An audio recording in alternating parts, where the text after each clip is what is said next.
The outlaw slumped in the rawhide sling behind my saddle hadn't spoken in 2 days.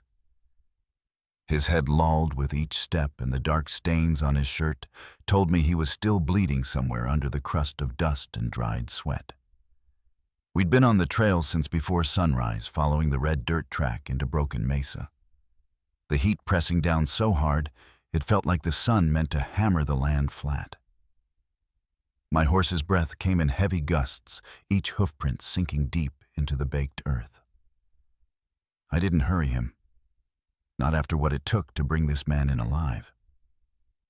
Before I tell you what happened when we reached town, let me know where you're listening from in the comments, and tap like and subscribe if you've ever found yourself in a place where one decision could change everything. My name's Boone Laramie. I was born outside Murfreesboro, Tennessee, second son on a hardscrabble farm where a man's worth was measured by the work his hands could do. My mother passed before I turned 12, and after that, the house never felt the same. I joined the war, too young, came back older than I had any right to be, and wore a badge for a while, thinking it might set something straight inside me. It didn't. By the time I came west, I'd learned the value of keeping my word and the cost of breaking it. Sundays I kept to myself unless a neighbor needed a fence mended or a calf pulled from the mud. That was how I was raised, quiet service, without asking for thanks. Life on my patch was plain and narrow by choice. My cabin was a single room I'd built with my own hands, a crooked barn behind it, and a corral barely big enough for one horse and a mule. I ate what I could grow or trade for, and every coin was measured against how far it had to stretch come winter. The town, though, was a different breed, merchants with polished boots. Men who talked more than they worked, and council members who measured a man by how he could serve their interest. The railroad had stirred the ground under all of us, and talk of land leases and cattle contracts floated in the air thicker than the dust. I hadn't set foot in Broken Mesa's council hall in over a year, not since I took up the badge again for a short spell to help with a shooting no one else would handle. This job was meant to be simple. Deliver the outlaw alive, take the silver, and leave the rest behind. But as I rode down the wide, sun-bleached street toward the steps of the hall, I saw Councilman Ezra Pritchard waiting with 2 strangers in fine vests. The way they stood, hands clean and eyes measuring, told me this wasn't going to be a simple handover. I dismounted slow, the outlaw sagging in his bindings, and as my boots hit the ground, a door opened behind them. What stepped out into the glare wasn't at all what I expected. Councilman Ezra Pritchard stood on the top step, the glare from the whitewashed wall behind him, making his black coat seem sharper. 2 well-fed men in pressed vests lingered, close strangers to me, but carrying the look of those who preferred paper contracts over calloused hands. The outlaw on my dragline lay still, his shallow breaths just enough to prove he was worth the bounty promised. I stepped down from my horse, the boards beneath my boots groaning in the dry heat. The smell of dust and horse sweat hung between us as I pulled the key from my belt, the one that fit the irons at his wrists, and placed it in Pritchard's palm without ceremony. "He's alive," I said. That was the condition. Pritchard's lips curved, though his eyes didn't warm. "Indeed," he replied, and with a glance over his shoulder, signaled someone inside. The town hall door swung open, spilling a wedge of cooler air into the sun. 2 young women stepped out barefoot, their wrists bound in thick hemp dresses, dulled by dust and long travel. Their black hair hung in loose waves, their faces unreadable as they stared forward. "They're twins," Pritchard remarked, like it was a prize worth noting. "Taken from a trader's caravan near the border. No one's claimed them. Thought you might want more than silver for your trouble." His voice smoothed around the words, but the meaning sat hard in the space between us. "Company help, whatever suits you." The 2 men behind him shifted their eyes, brushing over the women in a way I didn't care for. My hand went to the hunting knife at my hip. The air seemed to tighten, but I only stepped forward, slid the blade between rope and skin, and freed one pair of wrists, then the other. The cords fell in a heap on the planks. Without a word, I pressed the knife into Pritchard's hand, turned back to my horse, and swung into the saddle. I rode away slow. The outlaw left where he lay, the sound of hoofbeats carrying me past the shuttered blacksmith shop and the saloon's open doors. No one called after me, but I felt eyes on my back until the street gave way to open dirt road. It was near sundown when I reached the rise that looked down over my place. The barn leaned toward the east, like it had since the windstorm 3 years back. The cabin roof still held from last winter's repair, and the corral fence lined a patch of hard ground where the grass gave up in July. I unsaddled the horse in the dim light and had just set the bridle on a peg when movement caught my eye. 20 yards out near the fence line, the twins stood watching. Neither stepped closer, neither spoke. Inside the cabin, I lit a lamp and heated a pan of beans left from the night before. The silence outside was so complete, I could hear the creak of the barn boards as the evening cooled. After a while, I carried a tin plate to the porch and set it on the top step. By morning, the plate was empty, and the women were leaning against the barn wall wrapped in saddle blankets, their eyes closed in sleep. That day passed much the same as the last chores done in quiet, the distance between us measured in careful steps. On the second morning, I found a neat row of eggs on a scrap of cloth near the pump. I hadn't gathered them. On the third, one of my shirts appeared on the porch rail, the tear in the sleeve stitched with a steady hand. Their names came to me from the folded paper Pritchard had tried to hand over in town, never asking for it back. Aloe was the elder by a few minutes, her gaze steady, but never lingering long enough to be read. Nia moved more among the animals, brushing the mule's coat, feeding the hens with a slow patience. I didn't ask where they'd been or how they'd ended up behind that door. I'd seen enough to know what the quiet meant. That evening, rain came in light and steady from the west. I sat by the hearth, boots off, listening to it tap against the roof. Somewhere in the barn, the women shifted hay, the sound of crates dragging across the floor. Then there was only stillness, the kind that makes you stand without knowing why. I pulled on my coat, crossed the yard, and eased open the barn door. Aloe was sitting in the straw with her back against a post, Nia curled beside her under a blanket. Even in the dim light, I could see the sheen on Nia's forehead, the quick rise and fall of her breath. She was burning with fever. Aloe looked up, her shoulders tense, and I told her I'd bring something. I fetched a basin of water rags and the last of my willow bark tincture from the cabin. I wasn't a doctor, but army years had taught me what to do when heat threatened to take a body down. I sat apart close enough to change the cloth when it grew warm, giving her sips of water when she could take them. Aloe didn't leave her side, her hands steady even when her eyes betrayed the strain.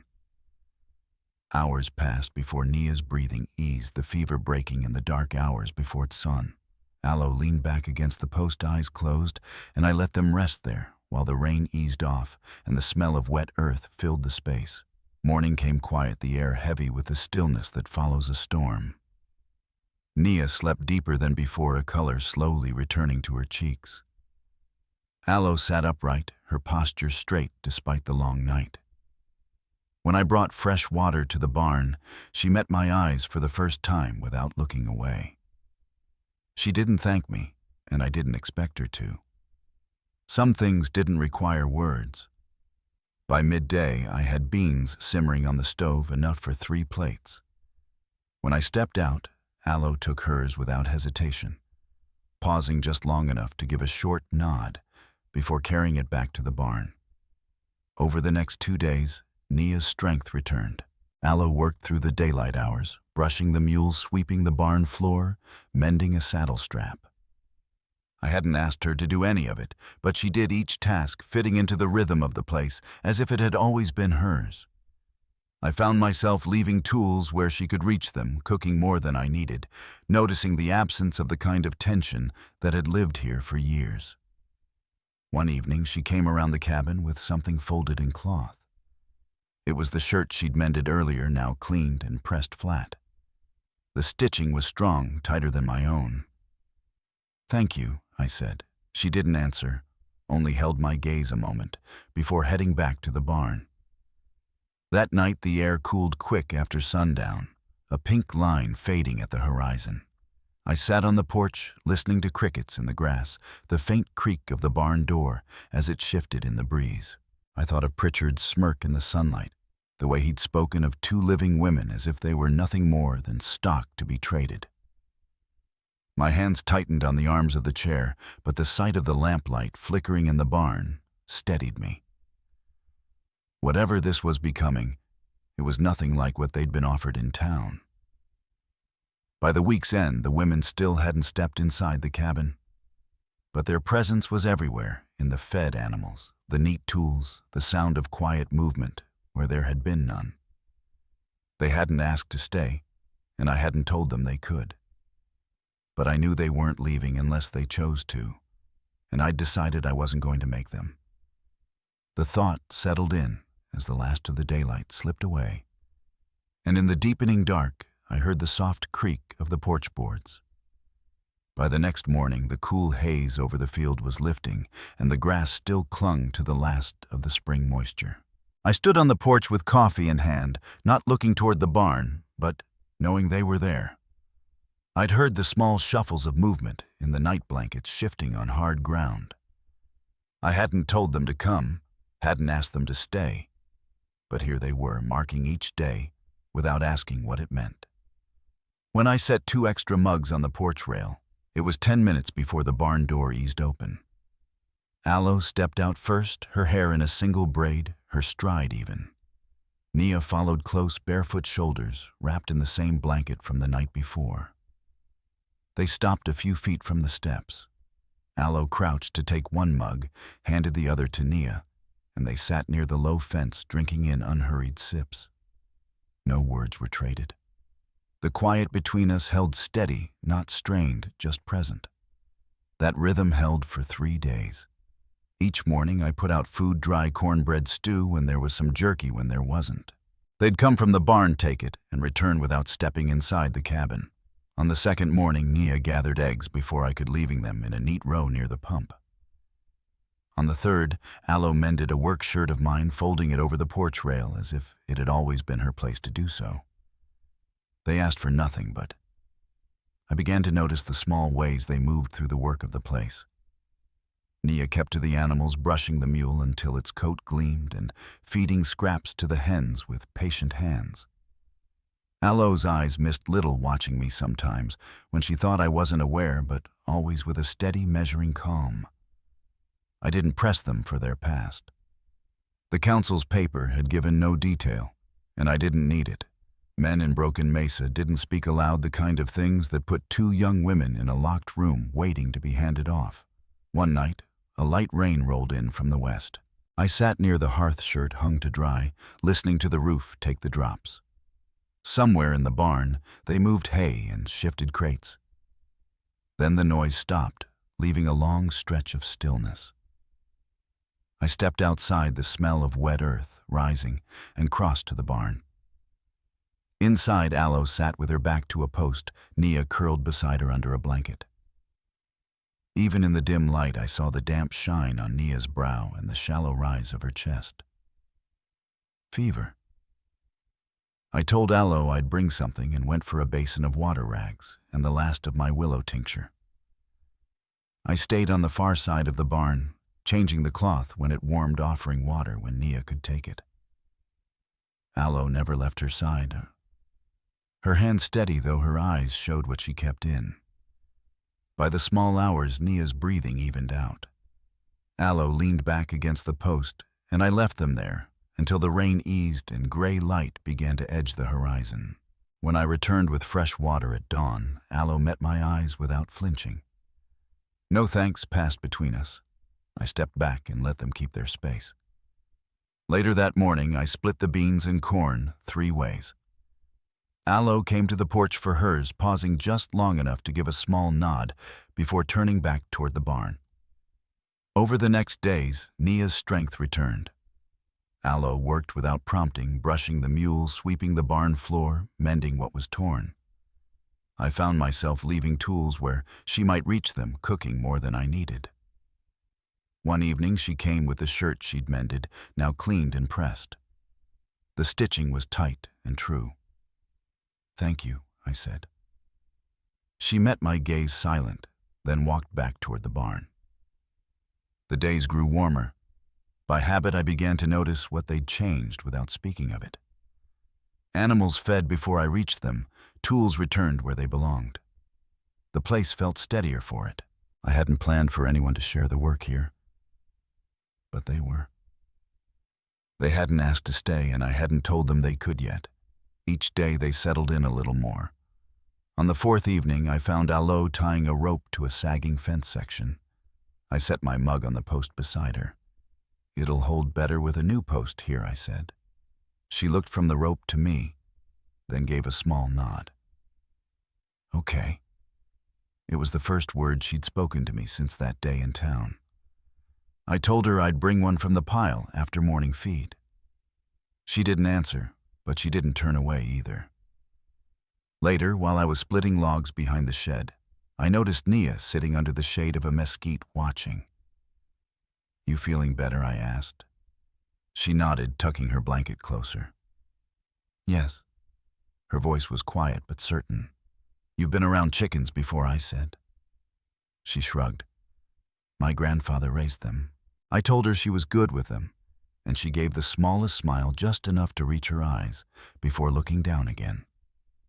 That night, I set 3 plates at the table and left the cabin door open.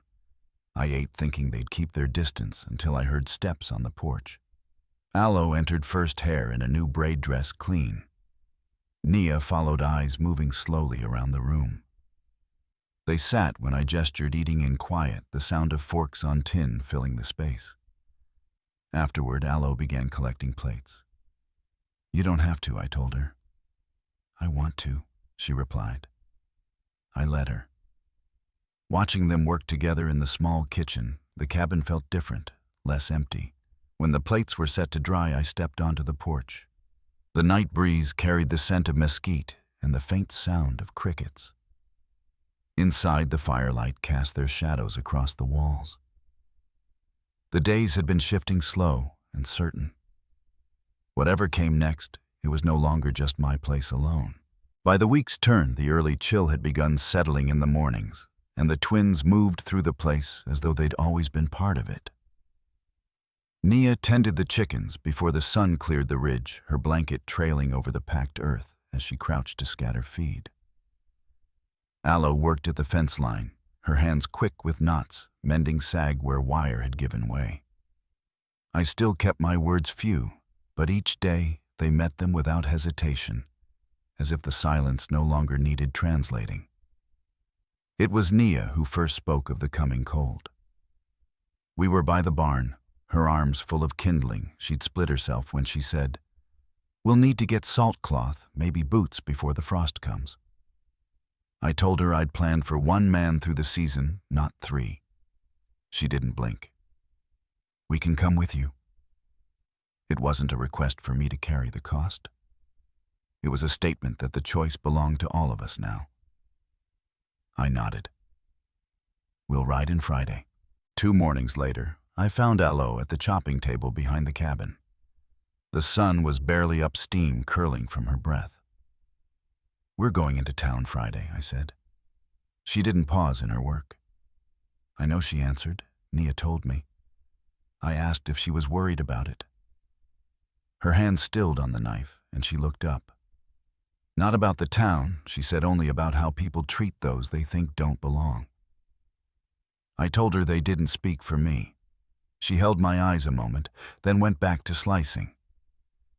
Friday came hot and bright, the kind of day where the dust clung to your skin before the sweat had time to rise. I led the mule down the main street, Alo walking beside me, Nia riding sideways with one hand shading her face. The usual murmur of town fell quiet as we passed. At the general store, a new clerk, barely out of boyhood, stood behind the counter, his eyes jumping from my holster to the women. I named what we needed: beans, flour, hardtack, salt, 3 yards of wool, and boots in 2 sizes. Alo moved among the bolts of cloth, feeling the weave between her fingers. "This one's thick," she said. Good for winter, I agreed. Naya crouched by the shelves of jars, her hand resting on one. We can make jam, she said when I asked what for. There's blackberries by the creek. I told her to take 2. We paid in coin, where we could traded cleaned pelts and dried herbs for the rest. I was gathering the parcels when I saw Ezra Pritchard's reflection in the window. Outside, he stepped into our path. Making a statement, Sheriff, he asked. Buying supplies, I told him. They still under your roof. My jaw tightened. They live with me. They work. They're free. Aloe stepped closer until she was even with me. Pritchard's eyes flicked her way, then back. Just make sure your arrangements stay civil, he said, tipping his hat in a way that carried no courtesy. We left without looking back, the weight of his words following us until the buildings gave way to open road. At the cabin, Nia unpacked the goods, lining flour and beans in the bins, setting a small pot of stew to simmer. Aloe laid the wool across the bed, smoothing the fold with her palm. I sat on the porch until Aloe came out and rested on the rail. You worried about what they'll say, she asked. No, I said, but I'm worried some fool will think it gives him permission. She nodded. We can handle ourselves. I told her I knew that, but I'd keep watch anyway. After a moment, she said, We're not leaving. We weren't sure at first, but we've decided. We stay. I let the words sit before I answered. All right. That night, we ate together inside, no door open to the dark. Afterward, I sat by the hearth with coffee while Aloe lingered at the table and Nia moved quietly in the kitchen. On her way past, Nia rested a hand on my shoulder. It was light and quick, but it carried more than anything she could have said. Outside, the wind had shifted warm and dry again, but inside the air felt settled in a way it hadn't before. Over the next days, the work folded naturally between us. Aloe cleaned the rifle without prompting, tied off a loose hinge on the barn, patched a tear in the quilt. Nia hummed over the cooking, a tune I didn't recognize, her steps measured but steady. I no longer sat alone in the mornings. There was always another mug poured, always someone moving through the cabin as though they had a claim to it. Late one afternoon, returning from the fence line, I found Nia at the door with a bowl of stew. I added wild onion, she said. I told her it smelled good. She held my eyes a moment, then spoke. I remember what it felt like being owned. I didn't think you'd be any different when they gave us to you. But you didn't take anything. That's why we stayed. She left me there with the words still hanging. Later, Aloe joined me at the table. She said there was no family to return to. No land, no camp, only what was here. You never gave us orders, never tried to explain us to yourself, she said. You just let us be. I didn't answer. She didn't seem to need one. The lamplight caught in her eyes, steady and clear. That night, as the fire burned low, she crossed the room and knelt beside me. I'm not offering because I owe you, she said. I'm offering because I want to. The kiss was quiet without hurry, and when she rested her head against my chest, I kept my arms around her. No more was asked for, and none was needed. When she went back to her place by the wall, I stepped outside a moment. The stars were sharp against the black. I didn't know what tomorrow would bring, but for the first time in a long while, I wasn't bracing for it to end. The first frost came early, a thin silver layer over the fence posts and the grass behind the barn. I was outside before sunrise breath showing in the cold, a mug of coffee warming my hands. Inside, the stove crackled. Nia moved slower these days, her shawl drawn close as she stirred oats at the counter. Aloe stood beside her silent for a long moment before turning to me. She's with child, she said. Nia's eyes met mine steady. A few months, Aloe added. Before we met you. I asked what they needed. Nia thought a moment. Linen and more willow bark. I told her we'd make another run before the snow. Later that morning, Aloe rode with me to the western fence line where the bank had shifted. She didn't often take to the saddle, but I needed a second pair of hands to hold the stakes. The air was sharp, the ground hard underfoot. We worked in silence for nearly an hour, the only sounds the hammer striking wood and the creak of stretched wire. When the last post was set, she paused, brushing hair from her face. "We didn't plan to stay this long," she said. I told her I knew. She stepped closer, lowering the hammer. "You never asked us to leave, even when it might have been easier." I told her I didn't want to. Her eyes held mine. "Then we won't," she said. We rode back under a gray sky, the wind coming colder off the ridge. Inside, Nia was settled by the hearth cheeks, flushed from the heat, the faint scent of stew in the air. I handed her a cup of tea steeped with willow bark. "You'll need rest," I said. She gave a small smile. "I'm not helpless." I told her I knew, but she wouldn't have to do it alone. She looked at me for a long moment before nodding. The days shortened, and I kept the woodpile high.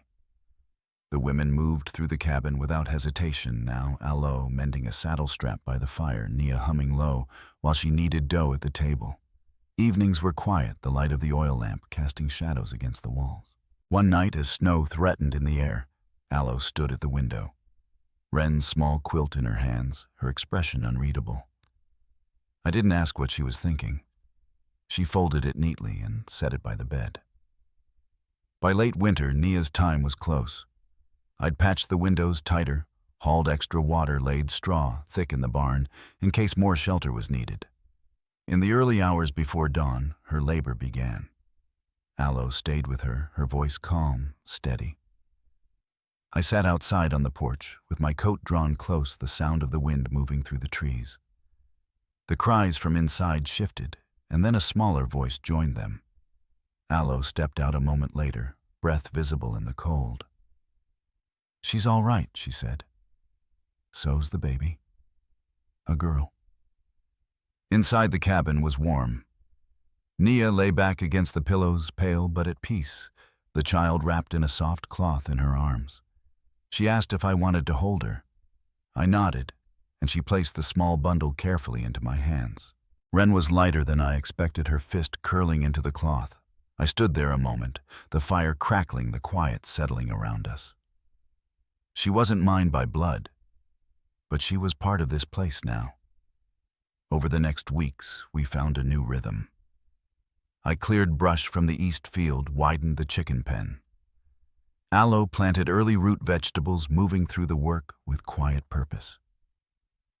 Nia walked a little farther each day, Wren wrapped against her. The air softened as spring pushed in the last frost fading from the mornings. Life was still work, but it held steady. When the creek thawed and the grass began to green, I saddled my horse and rode into Broken Mesa for the first time since the birth. I didn't go to the store. I went to the council hall. Pritchard was on the porch with 2 other landowners talking over coffee. I tied off my horse and walked to the steps. Aloe, Nia, their daughter. They have my land, my fire, my name if they want it. "That's not up for debate," I said. Pritchard shifted in his seat. "You don't owe us an explanation." I told him it wasn't an explanation, it was a warning. By the time I rode back, the sun was dropping low. Aloe was at the line hanging linens, Wren against her chest, her braid loose in the wind. Nia sat in the sunlight with a basket of beans in her lap. I dismounted, stepped up to the porch, and Aloe turned toward me. "You went to town," she said. I told her they wouldn't speak of it again, not to me. She looked down at Wren, then back at me. Nia's voice carried from her chair. "We all like it here." I looked across the land, the fence lines, the smoke curling from the chimney. It was theirs now, as much as mine. Spring settled in slow, the last frost loosening its hold, and the grass along the creek turning green again. The days came longer, the work stretching with them. I kept to my rounds, checking the fence lines, clearing brush from the east field, mending what the winter had loosened. Aloe spent her mornings in the garden patch she'd marked out, planting rows of carrots and turnips with a quiet precision. Nia walked farther each day, Wren swaddled close to her chest, her steps measured but steady. The air warmed, but the mountains still held their snow, and the night stayed sharp. I kept the wood stacked high, and the lanterns filled more out of habit than need. Inside the cabin felt full in a way I couldn't quite name. Aloe mending harness leather at the table, Nia humming to the baby. Near the hearth, the smell of bread cooling on the counter. We spoke when there was something to say and left the rest to the quiet. One afternoon, while I was working near the corral, I heard hoofbeats coming from the south trail. A lone rider approached, his coat worn thin from travel and a bedroll tied behind the saddle. It was Samuel Ricks, an old hand from my days, wearing the badge in Cobra Ridge, a man who'd seen his share of trouble and kept most of it to himself. He dismounted slow, glancing toward the cabin before stepping over. "Heard you were out this way," he said. Thought I'd check in. I offered him water from the pump, and we stood there in the shade, letting the dust settle. He didn't waste time getting to it. Word's been drifting through town. Some folks don't like what they think they know. I asked him what they were saying. He shook his head. Nothing they'd repeat to your face, but it's enough to stir the wrong kind of interest. I didn't need him to spell it out. I'd seen the way Pritchard had looked at them that day in the street. I told Samuel I appreciated the warning. He swung back into the saddle, tipping his hat, before riding on toward the ridge. That evening, I found Aloe by the pump, a bucket in one hand and the last of the daylight catching her hair. I told her about Samuel's visit. She listened without interrupting, then set the bucket down. "Are you worried?" she asked. I shook my head. Not about the talk, just about someone thinking it gives them leave to act. Her eyes narrowed just slightly, but her voice stayed even. "Then we'll be ready." The next day, I rode into town for supplies. The streets were quiet, the air heavy with the smell of sawdust from a new livery being built near the north end. I kept my stops, short hardware grain lamp oil. At the store, the boy behind the counter worked, quick eyes down, and didn't linger on questions. I left without crossing paths with Pritchard, but I saw his buggy hitched outside the council hall as I passed. When I got back, Nia was on the porch with Wren, the baby asleep against her shoulder. Aloe was inside straightening the shelves where we kept dry goods. I told them the trip was uneventful, but the council was keeping close to its own. Aloe nodded once and went back to her work. Nia didn't say anything, just shifted Wren slightly and kept her gaze on the yard. As the week went on, I found myself moving through the work with more attention, checking the latches twice, keeping my rifle where I could reach it from the porch.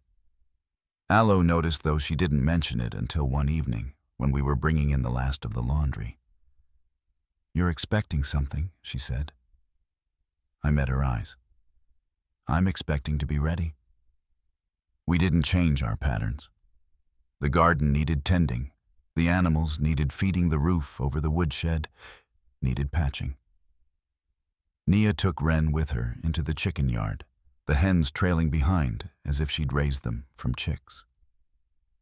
Aloe and I repaired the barn door after a gust had pulled it off the top hinge.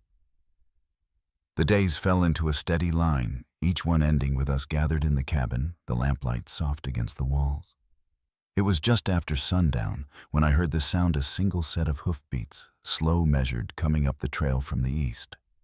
Aloe was at the table with her sewing, Nia rocking Wren by the fire. I stepped onto the porch, the air cooling fast under a sky streaked with red. A rider came into view, his hat pulled low, the shape of a saddlebag, slung across the back of his horse.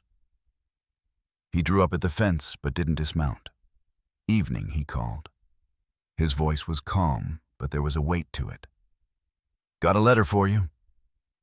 I walked to the gate, and he handed over an envelope, the paper thick, the seal unbroken.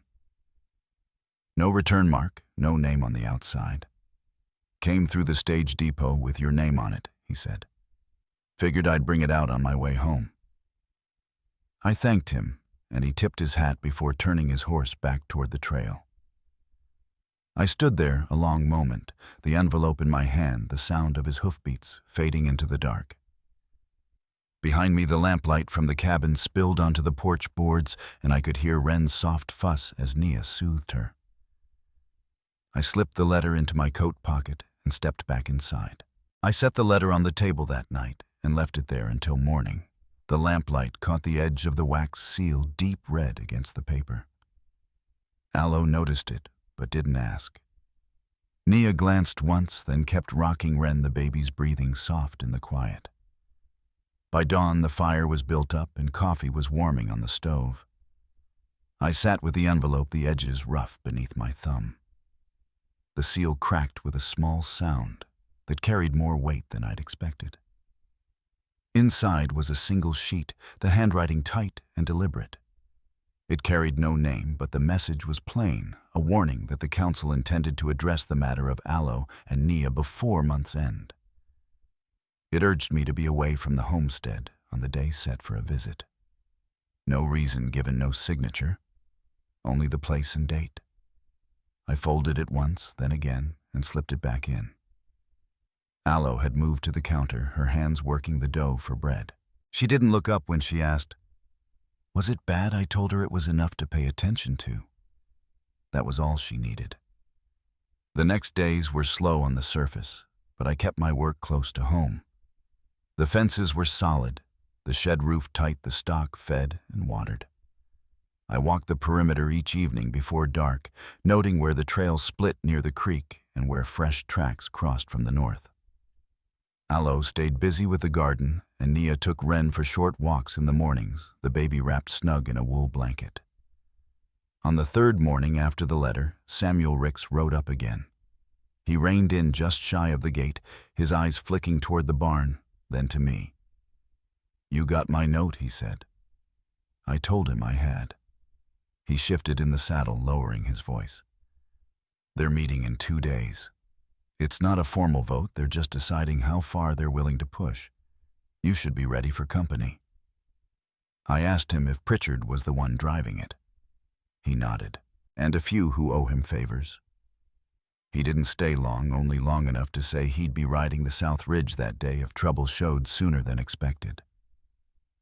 That night, Aloe brought in the last of the wash before the wind came up. The smell of rain carried in from the west. I told her about Samuel's visit.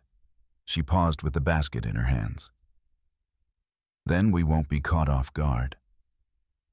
There was no fear in her voice, just a certainty that settled the air between us. The following day we kept to our routine. The three of us worked quietly the way folks do when the air feels heavy with something unspoken. By evening, the sky had cleared and the last light caught the hills in long shadows. I checked the rifle, made sure the lanterns were trimmed, and set a second pail of water near the door. After supper, Nia took Wren to the bedroom, and Aloe began mending a tear in one of the saddle blankets. I sat at the table, the letter still folded in my pocket. The night outside was still no wind, no crickets, just the faint creak of the porch boards cooling in the air. It was near midnight when I heard it, a single horse approaching from the east, the sound muffled but steady. I stepped to the window and saw a figure riding slow, not toward the gate, but past it, keeping to the shadow of the trees. The rider didn't look over, just kept on until the sound faded. By morning, there was no sign of tracks near the house. Still, I walked the fence line twice before breakfast.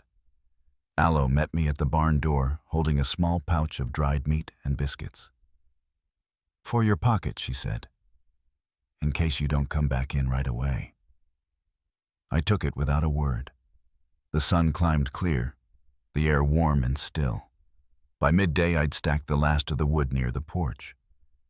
From where I stood, I could see the trail in both directions. Somewhere out there, men were deciding what to do about us. Here the day went on, each sound carrying sharper in the quiet. As evening came, I banked the fire and brought in the last of the tools. Aloe shuttered the windows, and Nia settled Wren for the night. We didn't speak much over supper. There wasn't anything left to say. When darkness settled, I stepped onto the porch. The air was cool, the moon just a thin edge over the ridge. In the distance, a coyote called its voice, carrying long and low. I knew the sound of hoofbeats would come soon enough. The hoofbeats came just after moonrise. 3 riders emerged from the dark, their shapes breaking from the shadow of the cottonwoods. I stepped off the porch, rifle in hand, but lowered the lamplight, spilling behind me. Aloe stood in the doorway, her shoulders squared. Naya stayed inside with Wren. The men pulled up short, their horses blowing in the cool air. I recognized Pritchard in the lead, his hat low over his brow. He didn't waste words. "We're here for the girl," he said, nodding toward the house. "And the other woman." "Town's decided." I told him the town didn't decide for me, not here. He shifted in his saddle, eyes narrowing, but I saw his hands stay loose on the reins. Behind him, the other 2 shifted uncomfortably. Samuel Ricks rode in from the south, just then, his voice carrying across the yard. "Evening, gentlemen. I heard talk there might be trouble." The quiet stretched until Pritchard's jaw worked once. He turned his horse without another word, the others following. No threats, no fight, just the sound of hooves fading into the night. Samuel tipped his hat toward the porch before riding after them, keeping a good distance. We didn't speak until the sound was gone. Aloe stepped down beside me. "They'll think twice before coming again," she said. I believed her. That night we slept light, but without fear. In the days that followed, the tension eased. Word spread that the council had dropped the matter, too much risk, not enough will to push it. Samuel stopped by to say he'd keep an eye out, but he doubted there'd be more trouble. Life settled back into its rhythms. Fences to mend seeds, to plant the slow work of living in a land that gives nothing without effort. Aloe's garden came in strong, and Nia's laugh began to sound easy again. The baby learned to reach for anything that caught the light. Looking back, I know the letter and the riders were just one more test this country throws at a person, whether you stand or fold when someone tries to take what's yours. Out here, standing doesn't always mean raising your voice or your gun. Sometimes it's just holding your ground until the other man turns away. We stayed. The land stayed with us, and in that there was all the justice I needed. If you've ever had to stand your ground in your own quiet way, you know the weight and the worth of it. Hold to that. And if this story stayed with you, share it with someone who might need to hear it too.